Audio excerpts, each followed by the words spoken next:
आज हम लोग शुरू करने जा रहे हैं अपने इस chapter carbon and its compound के अंदर अपना सेकंड मोस्ट इंपॉर्टेंट टॉपिक का नाम है आपका chemical properties of carbon compounds.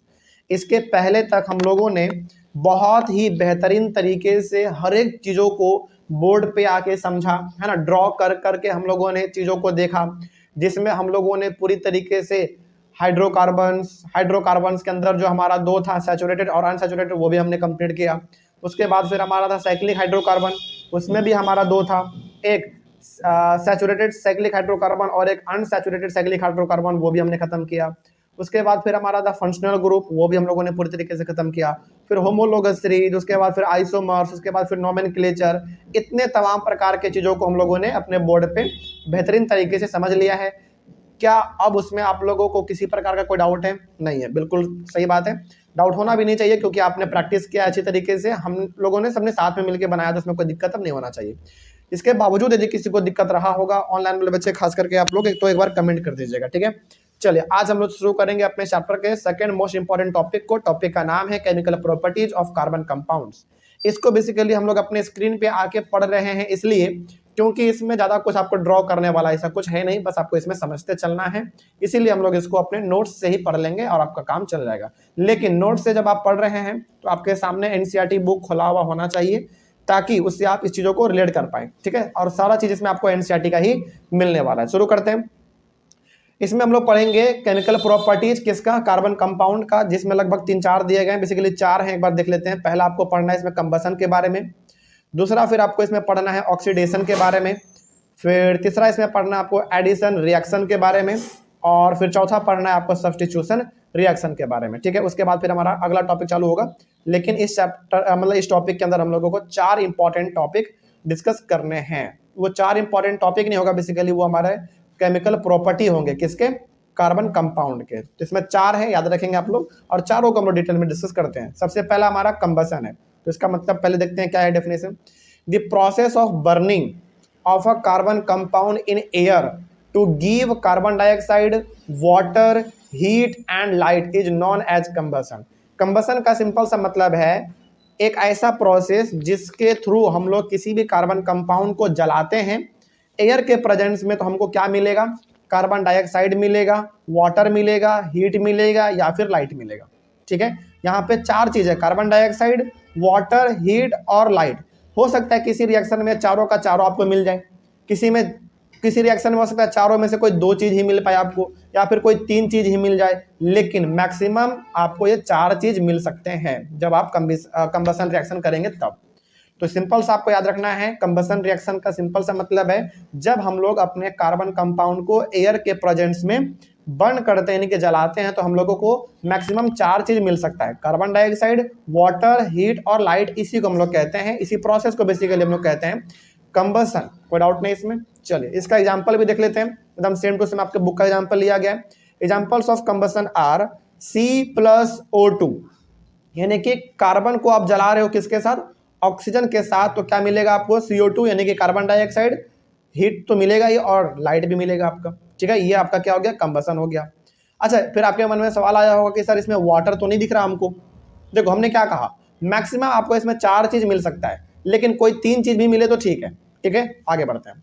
उसके बाद फिर आपका CH4 है प्लस O2 है। चलिए, अब आप लोग कमेंट करेंगे ऑनलाइन वाले बच्चे कि यहाँ पे CH4 है तो ये किस कंपाउंड का नाम है, क्योंकि आपने अभी तक पूरी तरीके से पढ़ लिया है, तो हम आपसे सवाल अब पूछ सकते हैं और आप इस काबिल अब हो चुके हैं कि आप जवाब दे पाएंगे, ठीक है। तो आप कमेंट करेंगे कि ये CH4 किसका नाम है, यानी कि CH4 किस कंपाउंड का फॉर्मूला यहाँ पे लिखा हुआ है। तो आपको कमेंट करना है। CH4 को ऑक्सीजन के प्रेजेंस में जलाएंगे तो क्या मिलेगा? कार्बन डाइऑक्साइड यानी कि CO2 plus water plus heat और लाइट तो मिलेगा आपको, ठीक है। बेसिकली इसमें आपको चारों चीज मिल रहा है। अगला है आपका एग्जाम्पल CH3 CH2OH। अच्छा, चलो अब आप इसमें भी कमेंट करोगे, इसमें भी आप कमेंट करेंगे कि ये CH3 CH2 और OH किसका फॉर्मूला है, ठीक है। और इस प्रकार का हमने आपको लिखना सिखाया था, बिल्कुल सही है। तो आप लोग एक बार कमेंट करेंगे कि आखिर ये CH4 और CH3 CH2 और OH ये किस कंपाउंड का फॉर्मूला यहाँ पे लिखा हुआ है, ठीक है। चलिए, हम आपके ऊपर ये छोड़ते हैं, आगे बढ़ते हैं। इसको भी हम लोग यदि ऑक्सीजन के प्रेजेंस में जलाएंगे तो कार्बन डाइऑक्साइड, वाटर और हीट और लाइट मिलेगा। तो ये एग्जाम्पल बेसिकली आपने देखा कंबसन का, ठीक है। अभी ये खत्म नहीं हुआ, अभी और है इसके अंदर, लेकिन कमेंट आप लोग जरूर कीजिएगा। आगे है आपका इसमें Carbon and its compounds are used as fuels because they burn in air, releasing a lot of heat energy. अब देखो, कार्बन और उसका जो कंपाउंड है बेसिकली, इसको हम लोग जब एयर के प्रेजेंस में जलाते हैं ना, तो इससे बहुत ज़्यादा हम लोगों को हीट मिलता है, बहुत ज़्यादा हम लोगों को हीट एनर्जी मिलता है, याद रखिएगा। तो इसको हम लोग किसके तौर पे इस्तेमाल करते हैं? एक फ्यूल के तौर पे इस्तेमाल करते हैं ताकि हम लोगों को हीट मिल सके। तो यहाँ पे आपको ध्यान में ये रखना है कि कार्बन हो या फिर उसके कोई भी कंपाउंड हो, वो एक तरीके से फ्यूल का काम करता है। क्यों फ्यूल का काम करता है? क्योंकि उसको जलाने से हम लोगों को भारी मात्रा में हीट एनर्जी मिलता है। ठीक है, चलिए आगे बढ़ते हैं। इसी में हम लोग और आगे डिस्कस करेंगे कंबसन ऑफ सैचुरेटेड हाइड्रोकार्बन्स। अब याद कीजिए, आपने हाइड्रोकार्बन्स दो प्रकार का पढ़ा, सैचुरेटेड और अनसैचुरेटेड। तो सैचुरेटेड हाइड्रोकार्बन्स के बारे में देखते हैं कि आखिर यहाँ पे क्या लिखा हुआ है। यानी कि जब हम लोग सैचुरेटेड हाइड्रोकार्बन्स को बर्न करेंगे, जलाएंगे, यानी कि कंबसन करेंगे, तो क्या हमको देखने को मिलेगा। अच्छा एक बात बताइए, यहाँ पे सैचुरेटेड हाइड्रोकार्बन्स लिखा हुआ है, इसका मतलब सिंपली हम लोग इसको अल्केन भी बोल सकते हैं, बिल्कुल बोल सकते हैं, क्योंकि सैचुरेटेड हाइड्रोकार्बन का ही मतलब क्या होता था? अल्केन होता था। तो इसमें कहा जा रहा है पहले पॉइंट में, सैचुरेटेड हाइड्रोकार्बन्स यानी कि alkanes generally burn in air with a clean blue flame. यानी कि जब हम लोग सैचुरेटेड हाइड्रोकार्बन्स को, या फिर आप इसको अल्केन भी कह सकते हैं, यदि हम लोग इसको एयर के प्रेजेंस में जलाते हैं, बर्न करते हैं, तो हम लोगों को बिल्कुल एकदम साफ सुथरा, एकदम क्लियर क्लीन ब्लू फ्लेम मिलेगा, यानी कि ठीक ठाक आपको मात्रा में हीट मिल जाता है। ठीक है, this is because the percentage of carbon in the saturated hydrocarbons is comparatively low. अच्छा ऐसा क्यों होता है फिर? यानी कि जब आप अल्केन्स को बेसिकली जलाते हैं, कंबसन इसका करते हैं, तो आपको क्लीन ब्लू फ्लेम मिलता है। इसका सबसे बड़ा रीजन ये है कि आपको क्लीन ब्लू फ्लेम इसलिए मिल रहा है क्योंकि इसमें कार्बन का मात्रा क्या होता है? बहुत ही कम होता है। यदि ज़्यादा होता तो क्या आपको क्लीन ब्लू फ्लेम मिलता? नहीं मिलता, थोड़ा धुआं टाइप का मिलता, जो कि हम लोग अनसैचुरेटेड में भी पढ़ लेंगे। आगे बढ़ते हैं। तो इसका रीजन भी आपको पता होना चाहिए कि यदि अल्केन को जलाने पे क्लीन ब्लू फ्लेम मिलता है तो क्यों मिलता है? इसलिए मिलता है क्योंकि इसमें कार्बन का मात्रा बहुत ही मतलब ठीक ठाक मात्रा में कम होता है। ठीक है, आगे।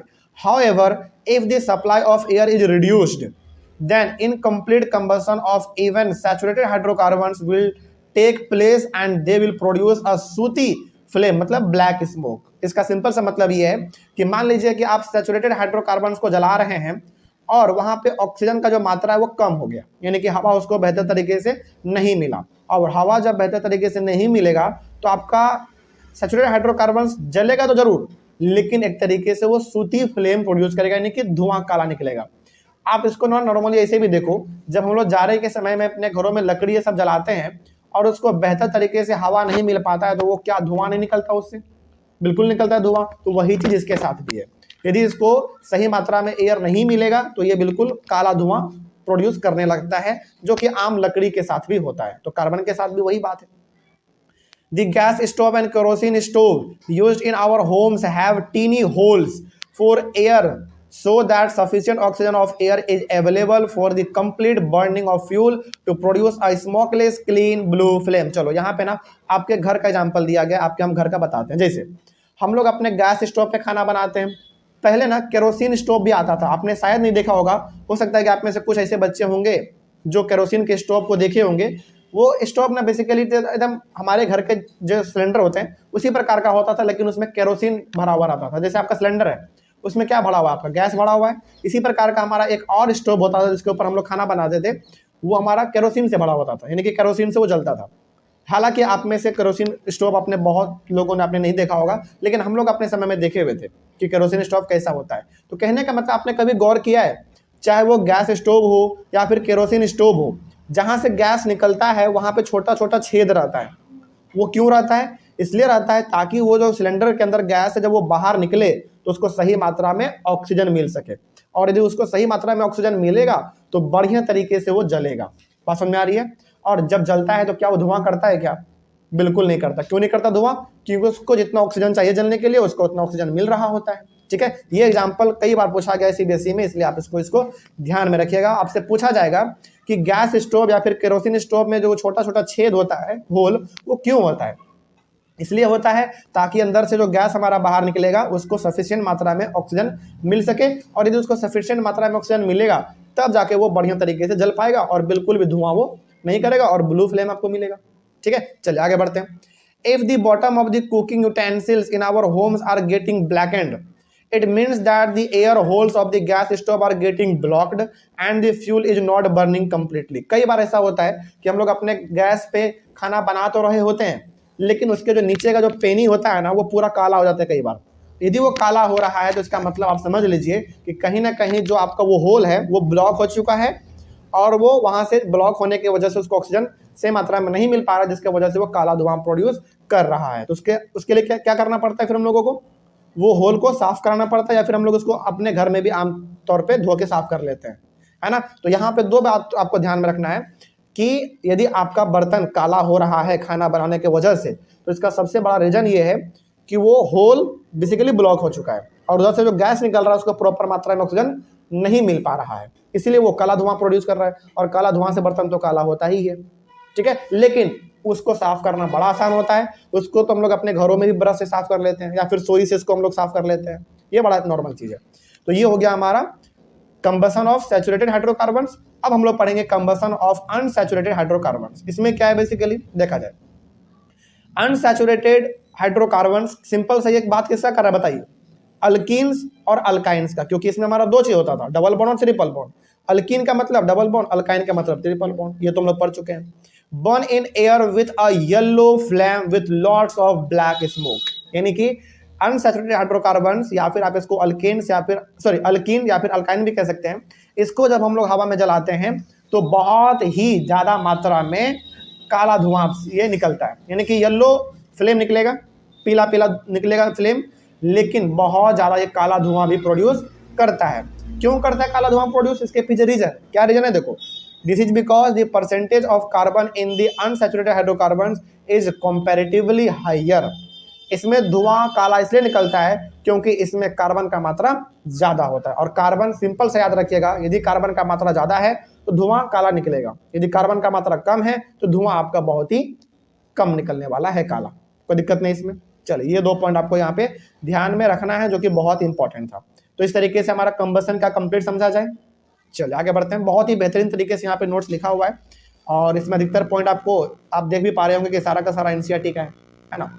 आगे बढ़ते हैं। अगला है आपका ऑक्सीडेशन। ऑक्सीडेशन क्या है देखा जाए, the addition of oxygen to a substance is called addition. Simple सा इसको आप याद रखना, इसे किसी सबस्टेंस में यदि हम लोग ऑक्सीजन दे दे, यानी कि कोई भी सबस्टेंस है जिसको हम ऑक्सीजन यदि प्रोवाइड कर दे, तो वही हमारा कहलाएगा ऑक्सीडेशन। सिंपल सी बात है, याद रखिएगा इसको एक लाइन में, जिस सबस्टेंस को हम ऑक्सीजन दे दे वही हमारा कहलाएगा ऑक्सीडेशन, बस। अब फिर यहाँ पे ऑक्सीडाइजिंग एजेंट फिर क्या है, चलो अच्छा, क्या आपको ये ऑक्सीडेशन ऑक्सीडाइजिंग एजेंट क्या पहले वाले चैप्टर से कुछ आपको कनेक्ट हो पा रहा है? बिल्कुल, वही बात यहाँ पे भी लिखा हुआ है, ठीक है। आगे तो ऑक्सीडाइजिंग एजेंट फिर क्या होता है वो देख लो, the substances which are capable of adding oxygen to other substances are called oxidising agent. यानी कि जो सबस्टेंस केपेबल है, केपेबल मतलब सक्षम है किसी दूसरे सबस्टेंस को ऑक्सीजन देने में, वही सबस्टेंस हमारा कहलाएगा ऑक्सीडाइजिंग एजेंट। हालांकि अभी एग्जांपल आपको देंगे ना, आप ज्यादा समझ पाएंगे इसको ये क्या है। तो अभी फिलहाल आप इस डेफिनेशन को इग्नोर मारो, इसका आपको एग्जांपल देंगे, आप आराम से समझ जाओगे, ठीक है। There are many oxidizing agents such as alkaline potassium permanganate, इसका फॉर्मूला होता है KMnO4। एसिडिफाइड पोटासियम डाइक्रोमेट, इसका होता है K2Cr2O7 एटसेट्रा। यानी कि हमारे पास ऑक्सीडाइजिंग एजेंट बहुत सारे हैं। यहाँ पे दो एग्जांपल आपके सामने दिया गया है, और इन्हीं दोनों का इस्तेमाल करके हम लोग एक एग्जांपल समझ लेते हैं, ठीक है। चलो यहाँ पे अब आपको समझ में आएगा। यहाँ पे CH3CH2OH है, ये हमारा है इथेनॉल, और याद कीजिए जिसके लास्ट में OL लग जाए वो क्या कहलाता था, एल्कोहल, है ना। तो ये हमारा बेसिकली जो फॉर्मूला है ये इथेनॉल का है, जो कि एक एल्कोहल होता है, ठीक है।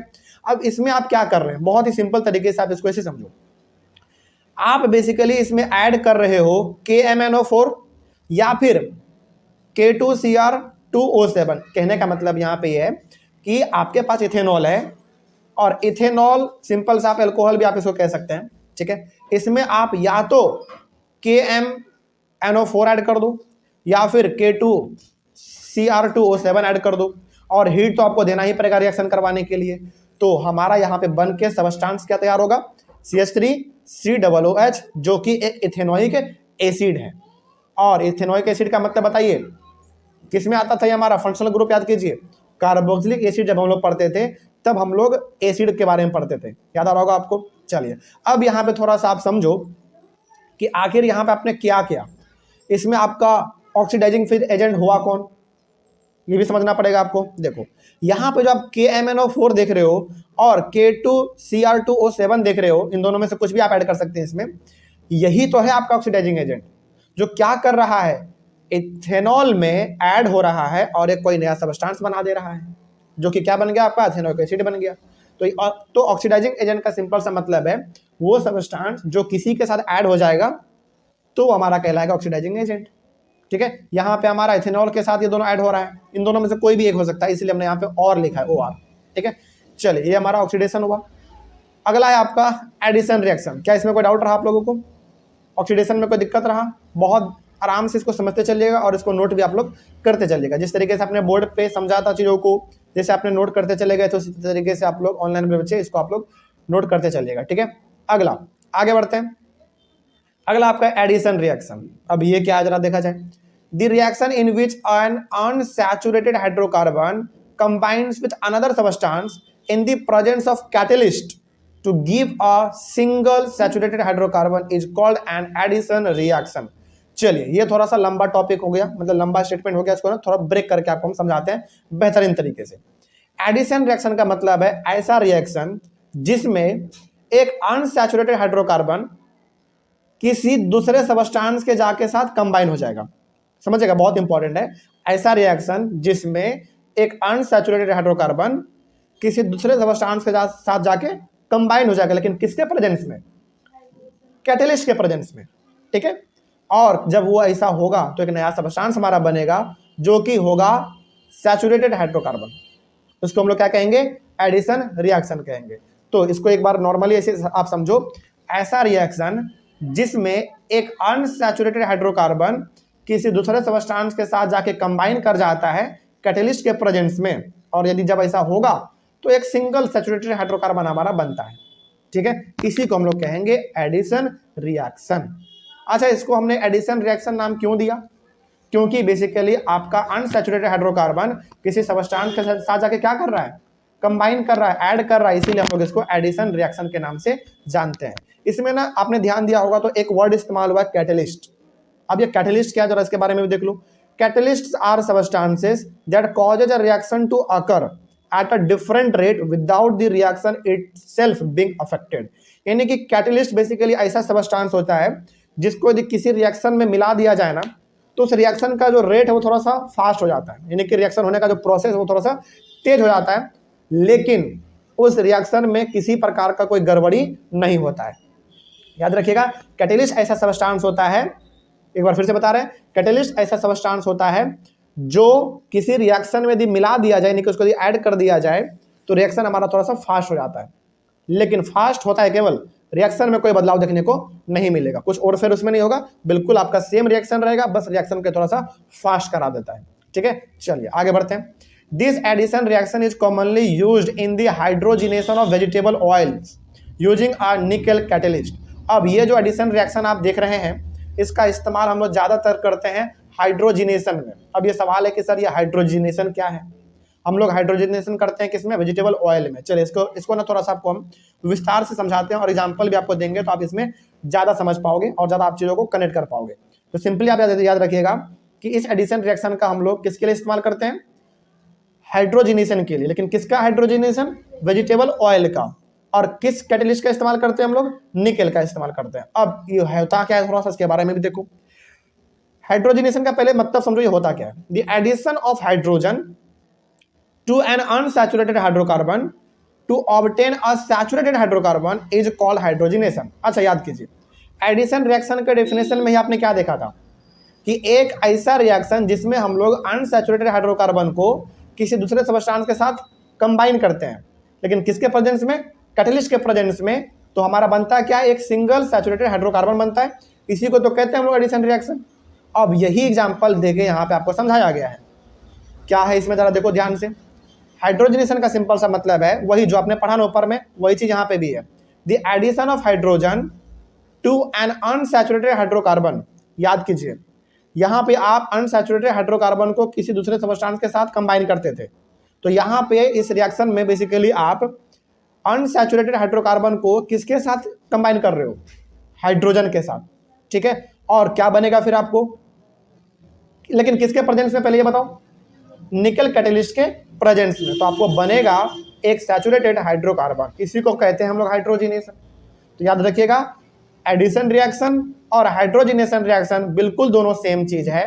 बस एडिशन रिएक्शन का कहने का सिंपल सा मतलब यहाँ पे ये होता है कि ऐसा रिएक्शन जिसमें एक अनसैचुरेटेड हाइड्रोकार्बन को किसी दूसरे सबस्टेंस के साथ कंबाइन करते हैं किसी भी कैटेलिस्ट के प्रेजेंस में, तो हमको मिलता है एक सैचुरेटेड हाइड्रोकार्बन। लेकिन यही चीज हमारा थोड़ा सा बस इसमें चेंज हो जाएगा हाइड्रोजिनेशन में। इसमें हम लोग क्या करते हैं, अनसैचुरेटेड हाइड्रोकार्बन को एक हाइड्रोजन के साथ कंबाइन कर देते हैं, लेकिन किस कैटेलिस्ट के प्रेजेंस में? निकल के प्रेजेंस में। तो हमारा बनता है एक सैचुरेटेड हाइड्रोकार्बन, कोई दिक्कत नहीं इसमें। चलिए, इसी को हम लोग कहते हैं हाइड्रोजिनेशन। एग्जांपल आप यहाँ पे देख लो, CH2 सिंगल बॉन्ड है और फिर से हमारे यहाँ पे CH2 है। अच्छा, सिंगल बॉन्ड आ गया मतलब बताइए कौन सा, सैचुरेटेड या अनसैचुरेटेड? सॉरी, डबल बॉन्ड है यहाँ पे। डबल बॉन्ड मतलब अनसैचुरेटेड। तो ये हमारा इथीन है और ये हमारा एक अनसैचुरेटेड होता है, ठीक है। और इसको आप हाइड्रोजन के साथ ऐड कर रहे हो, लेकिन किसके प्रेजेंस में? निकल के प्रेजेंस में। तो बनेगा आपका CH3 सिंगल बॉन्ड CH3, जो होता है क्या, एक इथेन होता है और ये एक सैचुरेटेड होता है। और यही है आपका वेजिटेबल घी। तो बेसिकली होता क्या है ना, आप इसको ऐसे भी समझो, आपने क्या पढ़ा था कि एडिशन को इस्तेमाल हम लोग किस में करते हैं? हाइड्रोजिनेशन, लेकिन किसका? वेजिटेबल ऑयल का। तो कहने का मतलब यहाँ पे ये है कि ये जो आपका इथीन है, यानी कि जो हमारा अनसैचुरेटेड है, एक तरीके से आपका ऑयल है, वेजिटेबल ऑयल। यदि आप इसके साथ H2 मिला देते हैं, हाइड्रोजन मिला देते हैं, तो आपको जो मिलेगा वो वेजिटेबल घी मिलेगा। यही हमारा है हाइड्रोजिनेशन। और यहीं पे हम लोग एडिशन रिएक्शन का इस्तेमाल कर रहे हैं, आपको दिख रहा है यहाँ पे साफ साफ, ठीक है। लेकिन क्या अब सवाल है कि सर क्या इसको हम लोग अपने घर में कर सकते हैं? क्या अपने घर में आप नहीं कर पाओगे इसको, बड़ा ये कॉम्प्लेक्स चीज है। यदि अच्छा आप इसको ऐसे भी समझो, यदि ये चीज घर में हो जाता तो क्या हर आदमी वेजिटेबल ऑयल से क्या घी नहीं प्राप्त कर लेता? और जितना आसान होता तो हर आदमी आज मालामाल होता। ऐसा घर पे आप नहीं कर पाओगे, बहुत इसमें ना अलग अलग टेक्नोलॉजी का इस्तेमाल करना पड़ता है, तब जाके आप इसमें कर पाओगे, ठीक है। तो इस तरीके से आपका ये जो था आपका एडिशन रिएक्शन ये भी कंप्लीट हुआ। क्या ये बात समझ में आया? एडिशन रिएक्शन में ना बहुत ज्यादा आपको कंफ्यूज होने की जरूरत नहीं है, एक बार फिर से हम आपको रिवाइज करवा देते हैं।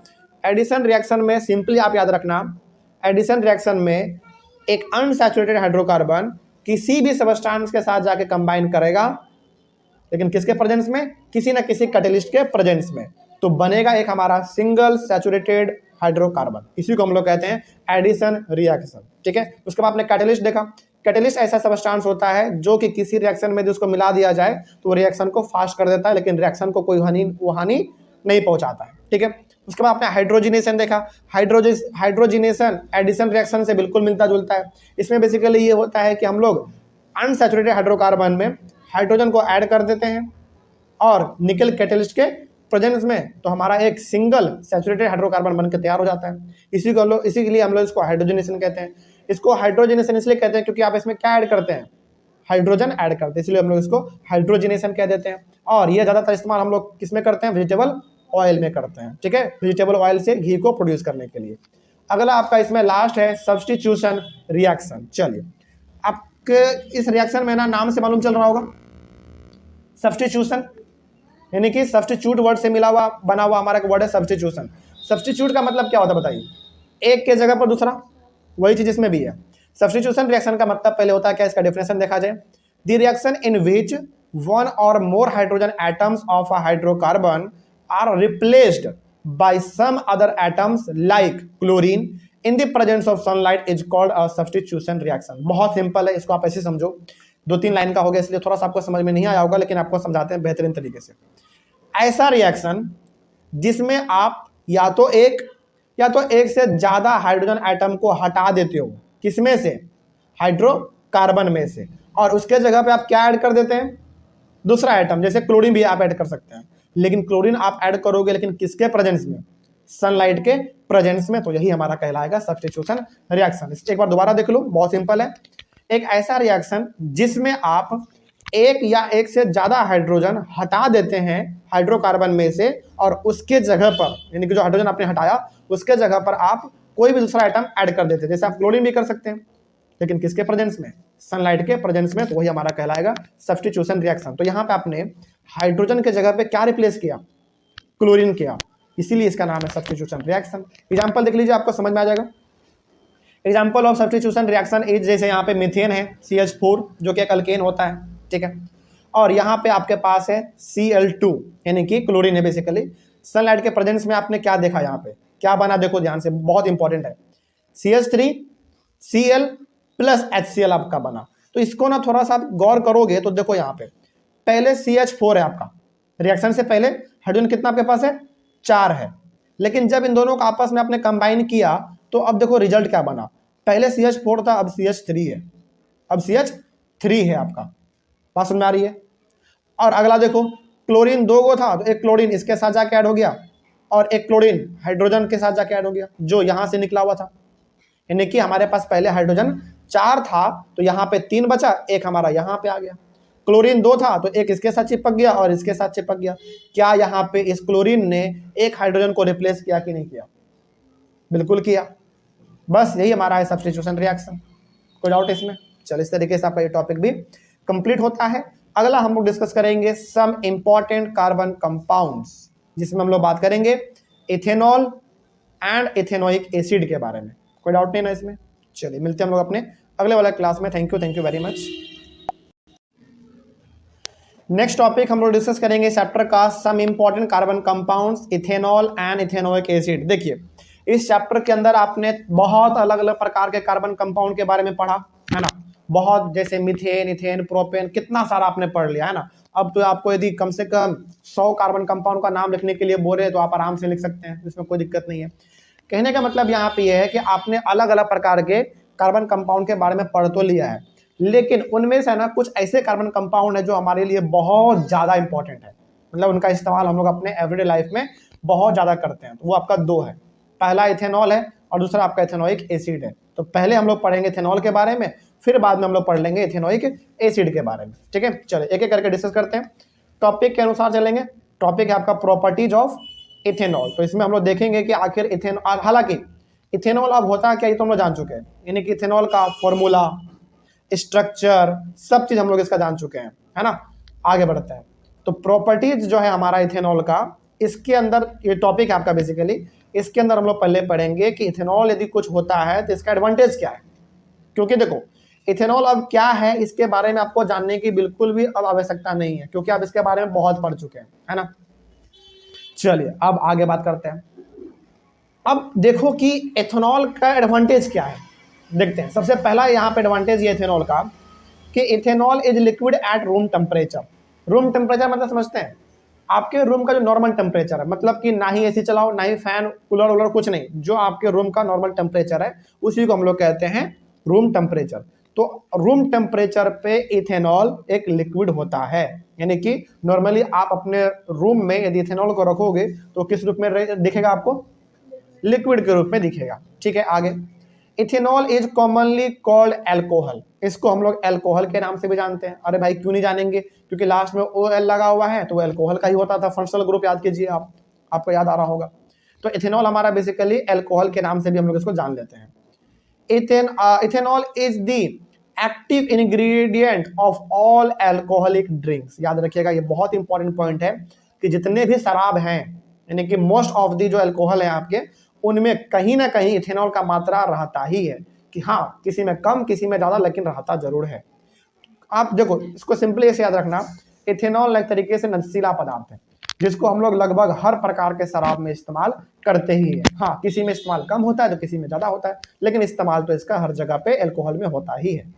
आगे, ethanol is a good solvent. ये सॉल्वेंट, अच्छा याद करो, चलो सॉल्वेंट आपके सामने एक वर्ड आया, इसका मतलब बताओ क्या होता है। इथेनॉल जो है ना एक अच्छा सॉल्वेंट है। सॉल्वेंट मतलब,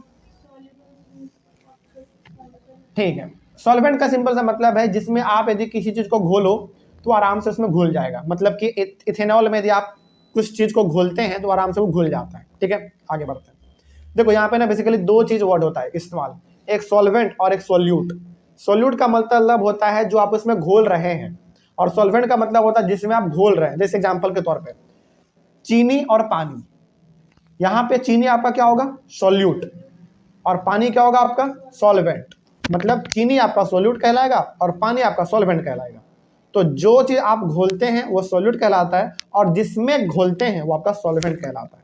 तो उसी प्रकार से यदि मेरा यहाँ पे कह रहा है कि इथेनॉल एक अच्छा सॉल्वेंट है, इसका मतलब हो गया कि इथेनॉल में आप कुछ भी घोलो तो आराम से वो घुल जाता है।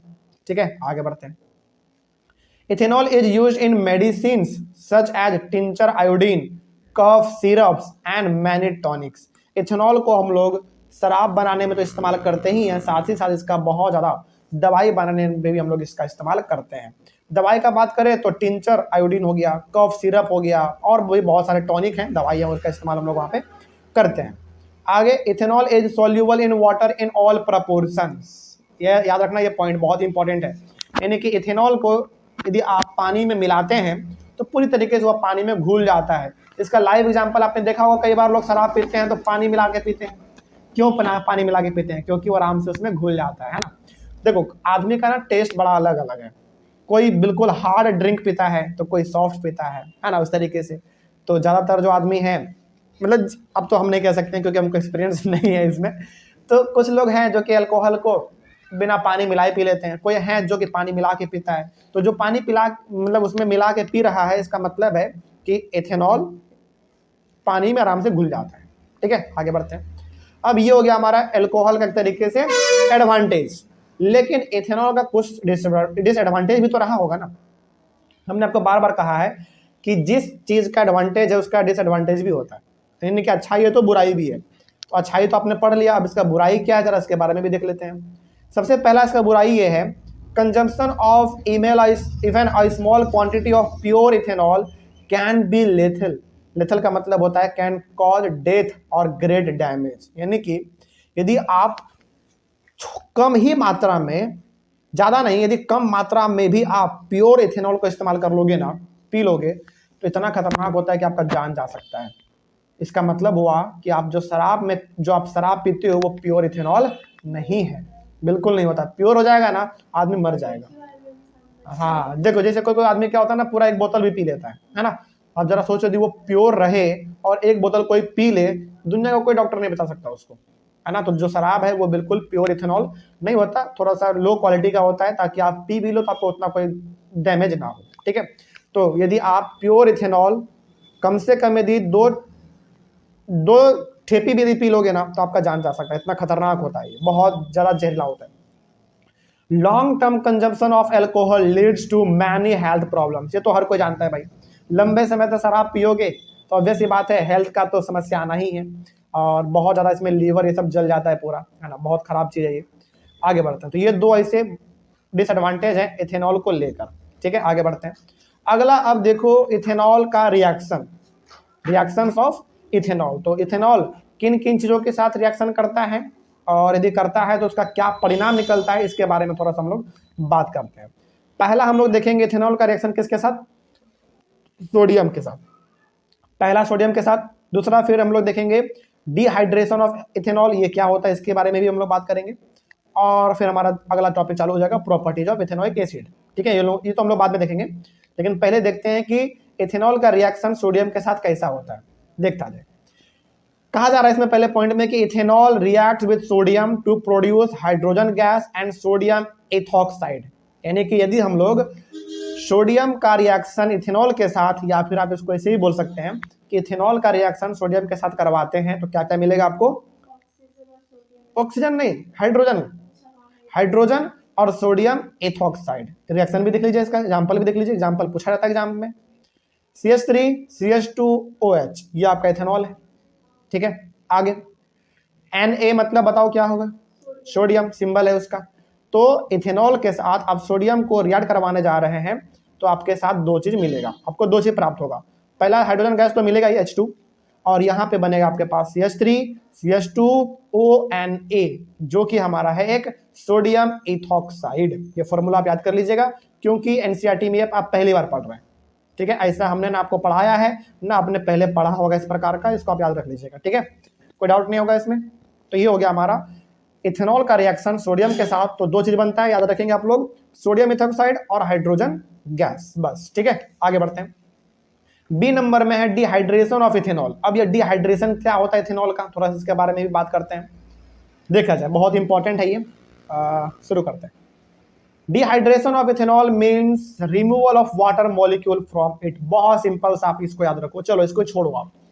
जब गर्मी बहुत ज्यादा पड़ता है मई जून के समय में, तो आप बहुत ज्यादा धूप से आते हैं, आप क्या बोलते हैं, पानी पिलाओ, शरबत पिलाओ, डिहाइड्रेट हो गए हैं। इसका मतलब है कि आपके अंदर से पूरा पसीना पानी के रूप में बाहर निकल गया। तो उस समय पे आपके बॉडी को क्या चाहिए, फिर पानी चाहिए। तो हम लोग जो बोलते हैं ना कि हम डिहाइड्रेट हो गए, इसका मतलब है कि आपके बॉडी से पसीने के रूप में सारा पानी बाहर निकल गया। ठीक है, तो उसी वही चीज तो यहाँ पे भी है। यदि आप इथेनॉल से वाटर को बाहर निकाल देते हैं, हटा देते हैं, तो वही हमारा कहलाता है डिहाइड्रेशन। सिंपल सी बात है। ठीक है, when ethanol is heated with excess concentrated sulphuric acid at 443 kelvin, जिसका मतलब होता है 170 degree Celsius, it gets dehydrated to form ethene which is an unsaturated hydrocarbon। यहाँ पे ना एक बहुत इंपॉर्टेंट पॉइंट का बात कर रहा है। यदि हम लोग इथेनॉल को हीट देते हैं, कितने टेम्परेचर पे, 170 डिग्री सेल्सियस का बात करें तो इतना, और केल्विन में बात करें तो 443। ठीक है, लेकिन किसके साथ, कंसंट्रेटेड सल्फ्यूरिक एसिड के साथ यदि हम लोग इसको हीट देंगे तो क्या मिलेगा आपको, इथीन बन जाएगा। सोचो, और इथीन अपने आप पे एक है क्या, अनसैचुरेटेड हाइड्रोकार्बन है। तो अब इसका रिएक्शन भी देख लो कैसे होगा। CH3CH2OH, ये क्या है आपका, इथेनॉल है। और यहाँ पे कंसंट्रेटेड H2SO4 का मतलब सल्फ्यूरिक एसिड है। और कितने टेम्परेचर पे आप दे रहे हैं इसको, 443 केल्विन पे आप इसको हीट कर रहे हैं। तो आपको दो चीज प्राप्त होगा इसमें। एक होगा आपका इथीन, जो कि CH2 डबल बॉन्ड CH2 है। ये बेसिकली स्ट्रक्चर है, आपको फॉर्मूला पता है आपका इथीन का। और आपको वाटर मिलेगा फिर। ठीक है, वाटर क्यों मिल रहा है बताओ, क्योंकि आप वाटर ही तो बेसिकली उसमें ऐसा आप रिमूव कर रहे हो। तो ये दो चीज आपको देखने को मिलेगा डिहाइड्रेशन ऑफ इथेनॉल में। कोई डाउट इसमें, आगे बढ़ते हैं। द कंसंट्रेटेड सल्फ्यूरिक एसिड यानी कि H2SO4 acts as a dehydrating agent which removes water from ethanol. तो यहाँ पे जो आपने कंसंट्रेटेड सल्फ्यूरिक एसिड इस्तेमाल किया H2SO4 इस रिएक्शन में बेसिकली H2SO4 किसका काम कर रहा है, डिहाइड्रेटिंग एजेंट का काम कर रहा है, जिसका इस्तेमाल करने के वजह से इसमें से हमारा वाटर क्या हो गया, रिमूव हो गया। कोई दिक्कत नहीं इसमें। तो डिहाइड्रेशन ऑफ इथेनॉल में आपको एक चीज ध्यान में रखना है, मतलब दो बात आप ध्यान में रखना कि पहला तो डिहाइड्रेशन का मतलब होता है इथेनॉल से वाटर को हटा दो, इथेनॉल में से वाटर को हटा दो, यही हमारा कहलाएगा डिहाइड्रेशन। ठीक है, और इसमें होता क्या है बेसिकली, जब हम लोग इथेनॉल को कंसंट्रेटेड सल्फ्यूरिक एसिड के प्रेजेंस में 443 केल्विन या फिर 170 डिग्री सेल्सियस हीट देते हैं, तो हमको दो चीज प्राप्त होगा, इथीन और वाटर। और इथीन अपने आप में एक अनसैचुरेटेड हाइड्रोकार्बन है। एग्जांपल यहाँ पे आपने देख लिया, कोई डाउट नहीं इसमें। और यहाँ पे जो आपका H2SO4 था वो एक तरीके से डिहाइड्रेटिंग एजेंट का काम कर रहा है, यानी कि वो एक तरीके से इस तरीके से काम कर रहा है कि आपका इथेनॉल से पूरी तरीके से वो वाटर मॉलिक्यूल को हटा दे रहा है। तो एक तरीके से क्या हो गया, एजेंट हो गया आपका। कोई दिक्कत नहीं है इसमें। चलिए आगे हम लोग डिस्कस करेंगे प्रॉपर्टीज ऑफ इथेनोइक एसिड। हमने आपको बताया था कि आपने कंपाउंड तो बहुत सारा पढ़ लिया, लेकिन उसमें से हमको दो ही के बारे में ज्यादा पढ़ना है। पहला इथेनॉल के बारे में और दूसरा आपका इथेनोइक एसिड के बारे में। इथेनॉल खत्म हो गया आपका। अगला हम लोग डिस्कस करेंगे इथेनोइक एसिड के बारे में, जो कि हम लोग अपने अगले वाले क्लास में शुरू करेंगे। ठीक है, चलिए मिलते हैं हम लोग अपने अगले वाले क्लास में। Thank you very much. आज हम लोगों को डिस्कस करना है प्रॉपर्टीज ऑफ इथेनोइक एसिड के बारे में। पिछले वाले क्लास में आपने इथेनॉल के बारे में कंप्लीटली खत्म कर लिया। इथेनॉल में तो कोई दिक्कत नहीं होना चाहिए आप लोगों को। चलिए इथेनॉल में कोई दिक्कत नहीं है, तो आज हम लोग बढ़ेंगे अपने चैप्टर को और आगे लेकर चलेंगे। और टॉपिक हम लोग आज डिस्कस करेंगे प्रॉपर्टीज ऑफ इथेनोइक एसिड। इस टॉपिक में हम लोग पूरी तरीके से बात केवल और केवल इथेनोइक एसिड के बारे में ही करने वाले हैं। ठीक है, चलिए शुरू करते हैं। सबसे पहला इसमें लिखा गया प्रॉपर्टीज का कि ethanoic acid is commonly called acetic acid. याद रखिएगा, इथेनोइक एसिड को हम लोग कई बार प्यार से एसिटिक एसिड भी कह देते हैं। तो कहीं पर एसिटिक एसिड रहे या फिर इथेनोइक एसिड रहे, दोनों का मतलब आपको सेम समझना है, क्योंकि सेम होता है। ठीक है, vinegar contains about 5 to 8% of ethanoic acid. Vinegar का मतलब समझते हैं क्या होता है, सिरका एक तरीके से, हाँ वही। तो विनेगर बेसिकली हमारा जो इस तरीके हमने इसको हिंदी में हम लोग सिरका कहते हैं। ठीक है, तो विनेगर में लगभग 5 से 8% मात्रा केवल और केवल इथेनोइक एसिड का रहता है, जो कि बहुत बड़ी बात है। In other words vinegar contains about 5 to 8% of acetic acid. इस लाइन को आप ऐसे भी कह सकते हैं, यानी कि विनेगर में 5 से 8% इथेनॉइक एसिड है, आप ये बोलो, या फिर विनेगर में 5 से 8% एसिटिक एसिड है, ये बोल लो, दोनों तो सेम ही चीज़ है, क्योंकि विनेगर ही हमारा क्या, सॉरी, इथेनॉइक एसिड ही हमारा एसिटिक एसिड कहलाता है, इसलिए दोनों सेम ही चीज़ लिखा हुआ है। Vinegar is widely used as a preservative in pickles, यानी कि अचार जो होता है ना, उसको लंबे समय तक चलाने के लिए, उसको लंबे समय तक प्रोटेक्ट करने के लिए हम लोग विनेगर का इस्तेमाल करते हैं। ठीक है, ये आपकी मम्मी लोग इसका इस्तेमाल करती होंगी घर में, आप पूछेंगे तो आपको पता चल जाएगा। ठीक है, the melting point of pure ethanoic acid is 290 kelvin. जो हमारा प्योर इथेनॉइक एसिड होता है उसका मेल्टिंग पॉइंट होता है कितना, 290 केल्विन। ठीक है, अच्छा, मेल्टिंग पॉइंट मतलब वो मेल्ट होने लगेगा, ठीक है, मतलब पिघलने लग जाएगा 290 केल्विन पे। ठीक है, आगे बढ़ते हैं। When pure ethanoic acid is cooled it freezes to form a colourless ice like solid, यानी कि यदि हम लोग प्योर इथेनॉइक एसिड को ठंडा कर देंगे ना तो वो बिल्कुल जम जाएगा, पूरा एकदम बर्फ का जैसा बन जाएगा, और बर्फ बनने के बाद बिल्कुल जो बर्फ का टुकड़ा आपको दिखने में लगता है ना, कलरलेस व्हाइट, कुछ इसी प्रकार का हमारा इथेनॉइक एसिड भी हो जाता है। कब? जब हम लोग इसको ठंडा कर देते हैं तब। तो याद रखिएगा, जब हम लोग प्योर इथेनॉइक एसिड को कूल कर देते हैं, यानी कि ठंडा कर देते हैं, तो वो जम जाता है, और जमने के बाद बिल्कुल एक सॉलिड आइस बन जाता है, और वो बिल्कुल व्हाइट बनता है, कलरलेस। ठीक है, आगे, due to this pure ethanoic acid is also called glacial ethanoic acid और ग्लेशियल एसिटिक एसिड। इसको जमा देने के बाद, यानी कि ठंडा कर देने के बाद ये सॉलिड बन जाता है, इसीलिए हम लोग इसको एक और नाम से भी जानते हैं, ग्लेशियल इथेनॉइक एसिड। याद रखिएगा, कोई पूछे कि बताओ इथेनॉइक एसिड को हम लोग ग्लेशियल इथेनॉइक एसिड के नाम से क्यों जानते हैं, इसलिए जानते हैं क्योंकि इसको ठंडा देने के बाद, यानी कि इसको फ्रीज कर देने के बाद ये बिल्कुल सॉलिड बन जाता है और कलरलेस हो जाता है, इसलिए हम लोग इसको ग्लेशियल इथेनॉइक एसिड भी बोलते हैं, या फिर आप चाहो तो इसको ग्लेशियल एसिटिक एसिड भी बोल दो, क्योंकि दोनों तो सेम ही चीज है। ठीक है, चलिए, ये हो गया हमारा इथेनॉइक एसिड का कुछ प्रॉपर्टी, कुछ इसका विशेषता। अब देखेंगे कि इथेनॉइक एसिड का रिएक्शन किस किस तरीके से है। तो रिएक्शंस ऑफ इथेनॉइक एसिड में सबसे पहले हम लोग पढ़ेंगे स्टरीफिकेशन रिएक्शन। इसमें क्या है स्टरीफिकेशन रिएक्शन में, चलिए इसके बारे में हम लोग थोड़ा बात कर लेते हैं। कहा जा रहा है पहले पॉइंट में, the reaction in which esters are formed are called esterification reaction.